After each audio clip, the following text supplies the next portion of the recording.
ಸಾಲಿಗ್ರಾಮದಲ್ಲಿ ಮೊಟ್ಟ ಮೊದಲ ಬಾರಿಗೆ ಸರ್ಕಾರಿ ಕಟ್ಟಡ ತಾಲೂಕು ಅಗ್ನಿಶಾಮಕ ಠಾಣೆಗೆ ಶಾಸಕ ಡಿ ರವಿಶಂಕರ್ ಅವರು ಗುದ್ದಲಿ ಪೂಜೆ. ಅಗ್ನಿಶಾಮಕ ಠಾಣೆಗೆ ಸೂಕ್ತ ಸ್ಥಳ 3 ಕೋಟಿ ವೆಚ್ಚದಲ್ಲಿ ಠಾಣೆ ನಿರ್ಮಾಣ. ಹೌದು, ಅಗ್ನಿಶಾಮಕ ಠಾಣೆ ನಿರ್ಮಾಣ ಕಾಮಗಾರಿಗೆ ಗುದ್ದಲಿ ಪೂಜೆ ನೆರವೇರಿಸಿ ಮಾತನಾಡಿದ ಶಾಸಕ ಡಿ ರವಿಶಂಕರ್ ಅವರು, ಅಗ್ನಿಶಾಮಕ ಠಾಣೆ ಬೇಕು ಎಂಬ ಪಟ್ಟಣ ಮತ್ತು ಸುತ್ತಮುತ್ತಲ ಗ್ರಾಮಗಳ ಬಹುದಿನದ ಬೇಡಿಕೆ ಇಂದು ಸಾಕಾರಗೊಂಡಿದ್ದಕ್ಕೆ ಸಂತೋಷವಾಗುತ್ತಿದೆ.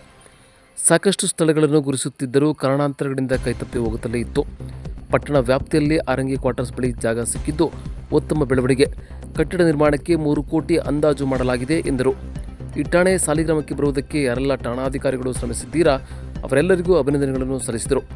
ಬಜೆಟ್ ಮಂಡನೆಯಲ್ಲಿ ನೂತನ ತಾಲೂಕುಗಳಿಗೆ ಪ್ರಜಾಸೌಧ ಮತ್ತು ಕಪ್ಪಡಿ ಸೇತುವೆಗೆ ಹಣ ಮೀಸಲಿಡಲಾಗಿದೆ ಹಾಗೂ ಸಾಲಿಗ್ರಾಮ ತಾಲೂಕಿನಲ್ಲಿ ಹಲವಾರು ವರ್ಷಗಳಿಂದ ರಸ್ತೆ ದುರಸ್ತಿ ಆಗಿದ್ದ ರಸ್ತೆಗಳನ್ನು ಸರಿಪಡಿಸಲಾಗ್ತಾ ಇದೆ.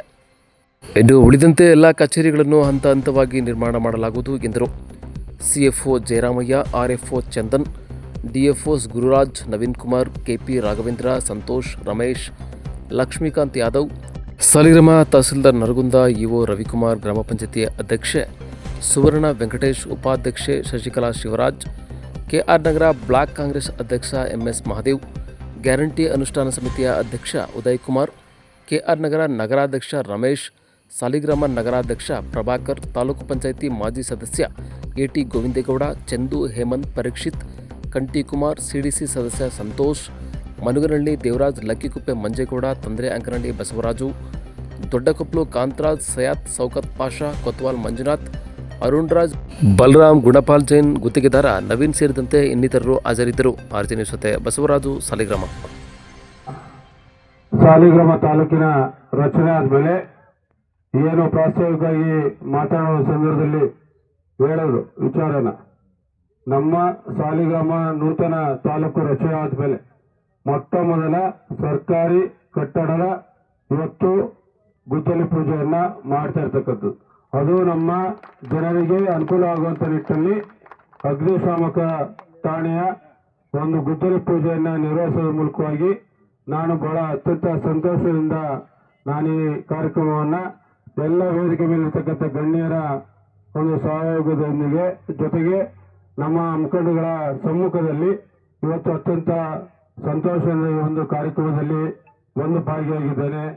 ಇವತ್ತು ಆ ನಿಟ್ಟಲ್ಲಿ ಇವತ್ತು ನಮ್ಮ ರಾಜ್ಯ ಸರ್ಕಾರದ ಮುಖ್ಯಮಂತ್ರಿಗಳಾಗಿರ್ತಕ್ಕಂಥ ಸನ್ಮಾನ್ಯ ಸಿದ್ದರಾಮಯ್ಯನವರು, ಅದೇ ರೀತಿಯಲ್ಲಿ ನಮ್ಮ ರಾಜ್ಯದ ಉಪಮುಖ್ಯಮಂತ್ರಿಯಾಗಿರ್ತಕ್ಕಂಥ ಡಿ.ಕೆ. ಶಿವಕುಮಾರ್ ಅವರು, ಜೊತೆಗೆ ನಮ್ಮ ಗೃಹ ಸಚಿವರಾಗಿರ್ತಕ್ಕಂಥ ಪರಮೇಶ್ವರ್ ಸಾಹೇಬರು, ಇವರೆಲ್ಲರಿಗೂ ಕೂಡ ನಾನು ಈ ಸಂದರ್ಭದಲ್ಲಿ ನಮ್ಮ ಸಾಲಿಗ್ರಾಮದ ಎಲ್ಲ ಸಮಸ್ತ ಜನತೆಯ ಪರವಾಗಿ ಕ್ಷೇತ್ರದ ಶಾಸಕನಾಗಿ ಜನಪ್ರತಿನಿಧಿಯಾಗಿ ಅವರ ಎಲ್ಲ ಗಣ್ಯ ವ್ಯಕ್ತಿಗಳಿಗೆ ನಾನು ಅತ್ಯಂತ ಗೌರವಪೂರ್ವಕವಾದ ರೀತಿಯಲ್ಲಿ ಈ ಒಂದು ಕಾರ್ಯಕ್ರಮವನ್ನ ನೆರವೇರಲಿಕ್ಕೆ ಕಾರಣಕರ್ತರಾಗಿದ್ದಾರೆ.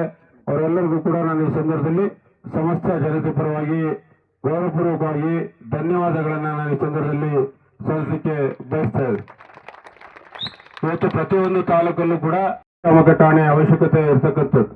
ಯಾಕಂತ ಹೇಳಿದ್ರೆ ಈಗಾಗಲೇ ನಿಮಗೆ ಗೊತ್ತು, ಸಾಕಷ್ಟು ಕಡೆ ನಮ್ಮ ಈ ಭಾಗದಲ್ಲಿ ಏನು ನಮ್ಮ ಸಾಲಿಗ್ರಾಮದ ತಾಲೂಕಿನಲ್ಲಿ ಅತಿ ಹೆಚ್ಚು ತಂಬಾಕು ಬೆಳೆಗಾರರು ಇರ್ತಕ್ಕಂಥದ್ದು. ತಂಬಾಕು ಬೆಳೆಗಾರರು ಇದ್ದಂತ ಸಂದರ್ಭದಲ್ಲಿ ಅದು ಬೇರೆ ಮನೆಗಳು ಬಹಳಷ್ಟು ರೀತಿಯಲ್ಲಿ ಅಗ್ನಿ ದುರಂತಕ್ಕೆ ಆಗ್ತಾ ಇರ್ತಕ್ಕಂಥದ್ದನ್ನ ಸಂಭವಿಸ್ತಾ ಇರ್ತಕ್ಕಂಥದ್ದನ್ನ ನಾವು ನೋಡಿದ್ದೇವೆ.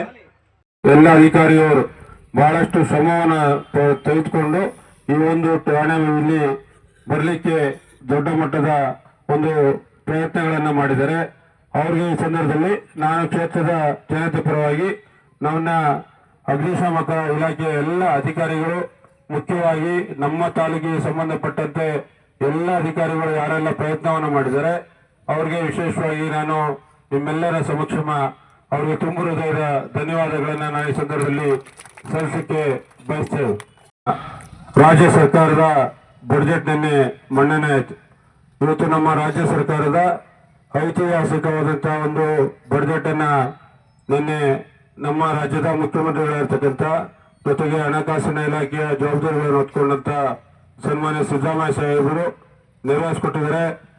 ಅವರು ಇವತ್ತು ಎಲ್ಲ ಜನಸಾಮಾನ್ಯರಿಗೆ, ಎಲ್ಲ ವರ್ಗದ ಜನರಿಗೆ ತಲುಪುವಂತ ನಿಟ್ಟಿನಲ್ಲಿ ಎಲ್ಲ ಇಲಾಖೆಗಳು ಕೂಡ ಅನುದಾನವನ್ನು ಕೊಟ್ಟು ಒಂದು ಸವಲತ್ತುಗಳನ್ನು ಒದಗಿಸುವಂತ ನಿಟ್ಟಿನಲ್ಲಿ ಅದರ ಮೂಲಕವಾಗಿ ಎಲ್ಲ ರೀತಿಯ ಇಲಾಖೆಯಿಂದ ಸವಲತ್ತುಗಳನ್ನು ಕೊಟ್ಟು ನಮ್ಮ ಕರ್ನಾಟಕ ರಾಜ್ಯದ ಸಮಸ್ತ ಜನತೆಗೆ ಸುಖವನ್ನ ನೆಮ್ಮದಿಯ ಬದುಕನ್ನ ಅವರ ಮನೆಯಲ್ಲಿ ನಿರ್ಮಾಣ ಮಾಡಬೇಕಂತಕ್ಕಂಥ ನಿಟ್ಟಿನಲ್ಲಿ ಈ ಒಂದು ಬಜೆಟ್ ಅನ್ನ ಮಂಡನೆ ಮಾಡಿರ್ತಕ್ಕಂಥದ್ದು. ಕೆಲವು ಟೀಕೆಗಳು ಬರೋದು ಸಹಜ. ಟೀಕೆಗಳು ವಿರೋಧ ಪಕ್ಷದವರು ಇರ್ತಕ್ಕಂಥದ್ದು ವಿರೋಧವನ್ನ ವ್ಯಕ್ತಪಡಿಸಬೇಕು. ಕೆಲವರು ಪ್ರಶ್ನೆಗಳನ್ನು ಮಾಡುವ ಸಂದರ್ಭದಲ್ಲಿ ನೋಡಿದ್ವಿ.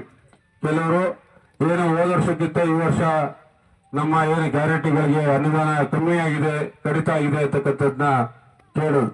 ಕಳೆದ ವರ್ಷ 52,000 ಕೋಟಿಗಳನ್ನ ಮೀಸಲಿಟ್ಟಿದ್ರು. ಈ ವರ್ಷ 51,000 ಕೋಟಿಗಳನ್ನ ಮೀಸಲಿಟ್ಟಿರ್ತಕ್ಕಂಥದ್ದು. ಕಾರಣ ಇಷ್ಟೇ, ಇವತ್ತು ಕೇಂದ್ರ ಸರ್ಕಾರದವರು ಏನು ಹಿಂದೆ ಹಣವನ್ನು ಕೊಡ್ತೀವಿ, ಅಕ್ಕಿಯನ್ನು ಕೊಡಿ ಅಂತಕ್ಕಂಥ ನಿಟ್ಟಿನಲ್ಲಿ ಮನವಿ ಮಾಡಿದ್ರು ಕೂಡ ಕೊಟ್ಟಿರಲಿಲ್ಲ. ಆದ್ರೆ ಈ ವರ್ಷ ಪತ್ರವನ್ನು ಬರೆದಿದ್ದಾರೆ. ರಾಜ್ಯ ಸರ್ಕಾರಕ್ಕೆ ಈಗಾಗಲೇ ಪತ್ರವನ್ನು ಬರೆದು ಏನು ನಾವು ಅಕ್ಕಿಯನ್ನು ಕೊಡ್ತೇವೆ ತೆಗೆದುಕೊಳ್ಳಿ ಅಂತಕ್ಕಂಥ ನಿಟ್ಟಿನಲ್ಲಿ ಹೇಳಿರ್ತಕ್ಕಂಥದ್ದು. ಅದಕ್ಕೆ ಈಗಾಗಲೇ ನಮ್ಮ ರಾಜ್ಯ ಸರ್ಕಾರದವರು ಅಕ್ಕಿಯನ್ನು ತೆಗೆದುಕೊಳ್ಳೋದಕ್ಕೆ ಎಲ್ಲ ಸಿದ್ಧತೆಗಳನ್ನ ಮಾಡಿದರೆ ಅದರ ಅಡಿಯಲ್ಲಿ 1,000 ಕೋಟಿಯನ್ನ ಕಡಿಮೆ ವೆಚ್ಚ ಆಗ್ತಾ ಇರ್ತಕ್ಕಂಥದ್ದು. ನೇರವಾಗಿ ಹಣವನ್ನು ಕೊಡೋದಿಲ್ಲ. ಇನ್ನು ಮುಂದೆ ಪ್ರತಿಯೊಬ್ಬರಿಗೂ ಕೂಡ 10 ಕೆಜಿ ಅಕ್ಕಿಯನ್ನ ಕೊಡುವಂತ ನಿಟ್ಟಿನಲ್ಲಿ ಈಗಾಗಲೇ ಸರ್ಕಾರ ಕ್ರಮಗಳನ್ನ ಕೈಗೊಂಡಿದೆ.